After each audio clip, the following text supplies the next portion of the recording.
ልጁ ላይ ልክ እንደዚህ አይነት ኃይለኛ ሳል በተለይ ማታ ማታ የሚብስ ሳል አጋጥሞት ያውቃል? ህፃናት ላይ ሳል የሚያስከስቱ 5 አይነት የሳል አይነቶች አሉ። በዛሬ ቪዲዮ የሳል አይነቶችን በዝርዝር እነግራችኋለሁ። እያንዳንዱ የሳል አይነት እንዴት እንደሚታከም እንዴት ትሪት እንደሚደረግ እነግራችኋለሁ። ቪዲዮውን እስከ መጨረሻው ተመልከቱት። በዛሬ ቪዲዮ ብዙ ሰዎች የማይጠቀሙት የሻይ አይነቶች አሉ። እነዚህ ሻይ አይነቶች የትኞቹ ናቸው? በተለይ ደግሞ ብርቱካን ማር እንዴት መጠቀም እንችላለን? ለየት ባለ ሁኔታ ያዘጋጀሁላችሁ መረጃዎች አሉ። ቪዲዮውን እስከ መጨረሻው ተመልከቱ። ይህ ቪዲዮ ለብዙ ወላጆች እንዲደርስ ላይክ፣ ሼር፣ ኮፒ ሊንክ ማድረግ አትርሱ። እንዲሁም ቪዲዮውን እስከ መጨረሻው ተመልከቱት። ሐሳብ አስተያየት ካላችሁ ደግሞ ያልገባችሁ ነገር ካለ ኮሜንት ላይ አስፍሩልን። በተቻለ መጠን የሁላችሁን ጥያቄ ለመመለስ እንሞክራለን። ለዚህ ዩቲዩብ ቻናል አዲስ የሆናችሁ ሰዎች ይህ ብሩክ ኪድስ የሚባል ዩቲዩብ ቻናላችን ነው። ቤተሰብ እንድትሆኑ ተጋብዛችኋል። ሰብስክራይብ አድርጉ። በመቀጠል ሰኞ፣ ሮብና አርብ ዘውትር 7 ሰዓት ላይ የምንለቀው መረጃ እንዲደርሳችሁ ከፈልጋችሁ የደወል ምልክት መጫን አትርሱ።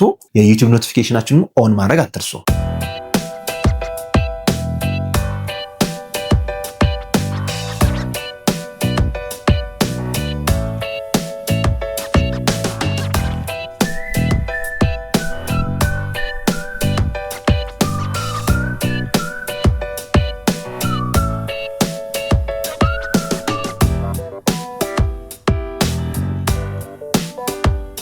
በመጀመሪያ ሳል የሚባለው ነገር ምንድን ነው የሚለውን ልንገራችሁ። ሳል የሚባለው ሪፍሌክስ ነው። አየር ቧንቧችን ራሱን የሚያጸዳበት፣ ራሱን ከአላስፈላጊ ፓርቲክሎች የሚያነጻበት ወይም ክሊር የሚያደርግበት የራሱ ሜካኒዝም ነው። ስለዚህ ሁልጊዜ ሳል መቆጣጠር ላይ ፎከስ ላናደርግ እንችላለን። ተፈጥሯዊ የሆኑ ምላሾች ወይም ሪፍሌክሶች ሁልጊዜ መቆጣጠር ላይኖርብን ይችላል። ለምሳሌ ትኩሳትን ብንመለከት ትኩሳት ተፈጥሯዊ ሪፍሌክስ ወይም ተፈጥሯዊ ምላሽ ነው እና ሁልጊዜ እሱን ለመቆጣጠር መጣር የለብንም። ሁልጊዜ ማስታገሻ ላይ ፎከስ ማድረግ የለብንም። ብዙ ወላጆች ግን ልክ ሳል ሲያዩ ልጆቻቸው ላይ ቶሎ ዘለው የሳል ማስታገሻ ለመግዛት ይጥራሉ። ሆኖም ግን እንደየሳሉ አይነት የሳል ማስታገሻው ሊሰራም ላይሰራም ይችላል። ብዙ ጊዜ የሳል ማስታገሻው ህፃናት ላይ አይሰሩም እና ብዙም አይመከሩም። ለምን መሰላችሁ? ሳል የየራሱ ሜካኒዝም አለው። አንዳንዱ በጉፋን ይመጣል፣ አንዳንዱ በኒሞኒያ ይመጣል፣ አንዳንዱ በብሮንካይትስ ይመጣል። አሁን ያንን አይነቶችን በዝርዝር እናያለን። መጨረሻ ላይ ደግሞ የቤት ውስጥ መፍትሄ ያልኳቸው ቀላል የሚባሉ ወደ 5 ቲፖች ነግራችኋለሁ። ቪዲዮውን እስከ መጨረሻው ተመልከቱ። የመጀመሪያው የሳል አይነት ይህንን ስሙት።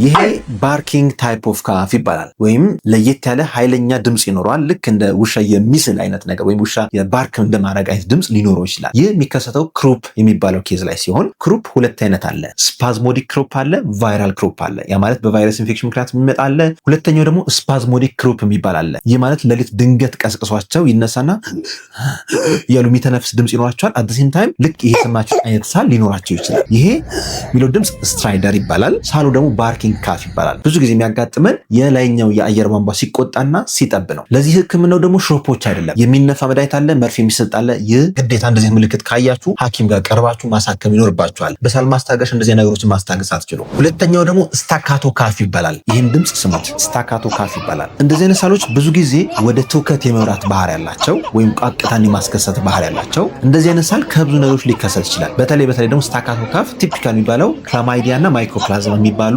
የባክቴሪያ ዝርያዎች አሉ። እነዚህ የባክቴሪያ ዝርያዎች እንደዚህ አይነት ሳል ሊያስከስቱ ይችላሉ። በእርግጥ የአየር ቧንቧ አለርጂም ያላቸው ሰዎች አንዳንዴ እንደዚህ አይነት ሳል ሊኖራቸው ይችላል። ሶስተኛው የሳል አይነት ደግሞ ዊዚንግ ካፍ ይባላል። ይህ ስርሲርታ ያለው የሳል አይነት ሲሆን በብዛት የሚያጋጥመን አስም ያላቸው የአየር ቧንቧ አለርጂ ያላቸው ህጻናት ላይ ሲሆን በብዛት የሚብሰው ደግሞ ሌሊት ላይ ነው። በነገራችን ላይ ሌሊት በብዛት የሚብስ አይነት ሳል ካስተዋላችሁ አለርጂ የመሆን እድሉ ከፍተኛ ነው። ሁሌ አይደለም ግን አለርጂ የመሆን እድሉ ከፍተኛ ነው። ስለዚህ እንደዚህ አይነት ሳል ካለ የሳል ማስታገሻ ሽሮፕ ከመጠቀም ይልቅ ሐኪም ጋር ቀርቦ ዊዚንግ ሳውንድ ካለው ሳምባው መደመጥ አለበት፣ ጉሮሮ ቼክ መደረግ አለበት። ከዛ በኋላ እንደየአይነቱ ሽሮፕ አለው፣ የሚነፋ አይነት አለው። እንደየምክንያቱ ተለይቶ መታከም ይኖርበታል ማለት ነው። አራተኛው የሳል አይነት ደግሞ ዌት ካፍ ይባላል። ልክ አክታ ያለው የሚመስል ወይም የሆነ ፈሳሽ ያለ የሚመስል የምንሰማው የሚኩረፈረፍ ፈሳሽ ያለው ከሆነ ዌት ካፍ ይባላል። ይህ በብዙ ምክንያት ይከሰታል። ብሮንኪዮላይቲስ የአየር ቧንቧ ኢንፌክሽን ሊሆን ይችላል፣ ኒሞኒያ ሊሆን ይችላል። ኢቭን ጉፋን አንዳንድ ጊዜ እንደዚህ አይነት ዌት ካፍ ሊያስከስት ይችላል። ስለዚህ እነዚህን እያንዳንዱ ለመለየት አሁንም በህክምና ባለሙያ ከተለየ በኋላ ለእያንዳንዱ የሚታዘዙ መድኃኒቶች አሉ። የሚነፋ አይነት አለ፣ በእንፋሎት መልክ የሚሰጥ መድኃኒት አለ፣ በሽሮፕ መልክ የሚሰጥ አይነት አለ። ደረጃውና አይነቱ ሐኪም ለይቶ ቢያዛቸው እነዚህ የተሻሉ ነው። ሆኖም ግን ጉፋን ሲምፕል ጉፋን እንደሆነ ከተረጋገጠ በኋላ በቤት ውስጥ ማከም የምንችላቸው በጣም ቀላል የሚባሉ የቤት ውስጥ መፍትሄዎች አሉ። እነሱም በኋላ ይነግራቸዋለሁ። አምስተኛው አይነት ደግሞ ፖስት ናዛል ድሪፕ ካፍ የሚባል አለ። ይህ በብዛት የሳይነስ ችግር ካለ፣ የአዴኖይድ ችግር ካለ፣ የአፍንጫ አለርጂ ችግር ካለ የሚከሰት ነው። ይህ ደግሞ ሳሉ የሚብሰው ማታ ነው። ልክ ወደኋላ ተንጋለን ስንተኛ ከአፍንጫችን ከሳይነሳችን ወደኋላ ጠብ ጠብ የሚሉ ድሪፖች ወይም ፈሳሾች ይኖራሉ። ልክ እነሱ አየር ቧንቧችን ላይ ትሪክል ሲያደርጉ ወይም ሲንቀሳቀሱ እሱ ሳል ሊያስከስት ይችላል ወይም ሳልን ሊቀሰቅስ ይችላል። በተለይ ደግሞ የአፍንጫ ቶንሲል ካለባቸው ማንኮራፋት ካለባቸው ይህ ሳል በጣም የተለመደ ነው። ስለዚህ ህፃናት ካንኮራፉ አፋቸውን ከፍተው የሚተኙ ከሆነ እንቅልፍ የሚነሳቸው ከሆነ አርጀንትሊ ህክምና ይፈልጋሉ።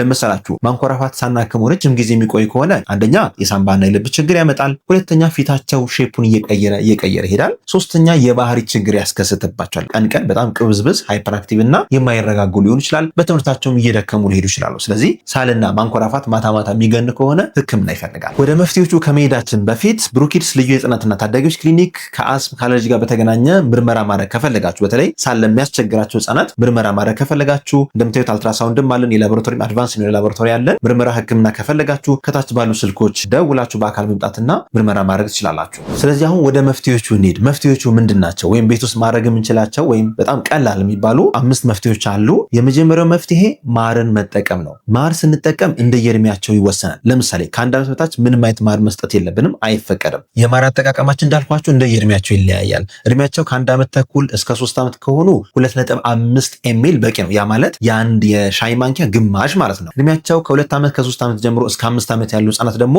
5 ኤምኤል ወይ አንድ የሻይ ማንኪያ ማር አንድ ብርጭቆ ላይ በማድረግ መጠቀም ትችላላችሁ። እድሜያቸው ደግሞ ከ10 ከ12 ዓመት ጀምሮ ደግሞ እስከ 10 ኤምኤል መጠቀም ትችላላችሁ። ማር በነገራችን ላይ በጣም ፍቱን መፍትሄ ነው። ለብዙ ነገሮች በጣም ፍቱን መፍትሄ ያመጣል። የመጀመሪያው የላይኛውን የአየር ቧንቧን ሽፋን ይሰራለታል። ስለዚህ ማታ ማታ ሳል የሚያስቸግራችሁ ህጻናት ማታ ማታ ሻይ በማር ወይም ደግሞ ማሩን ለብቻው ከነጭ ሽንኩርት ጋር ለውሳችሁ ብትሰጧቸው ሳሉ እየቀነሰ ይሄዳል። ሁለተኛው የማር ኢፌክት ደግሞ አንቲ ኦክሲዳንት ቢሄቪየር አለው። ያ ማለት የተቆጡን የአየር ቧንቧ ክፍሎች የማስታገስ ወይም የመመለስ ባህሪ ያለውና እነዚህ መጠቀም ትችላላችሁ። በተጨማሪ አንቲቫይራል አንቲባክቴሪያል ኢፌክትም ስላለው ለአየር ቧንቧ ባክቴሪያዎች ለአየር ቧንቧ ቫይረሶች ጥሩ መፍትሄ ሊሰጥ ይችላል። ሁለተኛው ቀላል ዘዴ ቤት ውስጥ ማድረግ ያለባችሁ ደግሞ ስቲመር ወይም እንፋሎትን መጠቀም። እንፋሎት ስትጠቀሙ ባዶ ውሃ ሊሆን ይችላል ወይም ደግሞ አድቫንስድ ማድረግ ከተፈለገ የባህር ዛፍ ዘይት ወይም ዩካሊፕተስ ኦይል ይህ ከየፋርማሲው ታገኙታላችሁ። ቢያንስ 5 እስከ 10 ጠብታ በሚፈላ ውሃ ላይ አድርጋችሁ እሱ መታጠን ትችላላችሁ። ይህ ለአዋቂም ለህፃንም ይሰራል። ሆኖም ዩካሊፕተስ ኦይል በጣም ቶክሲክ ስለሆነ በፍጹም ያ ውሃ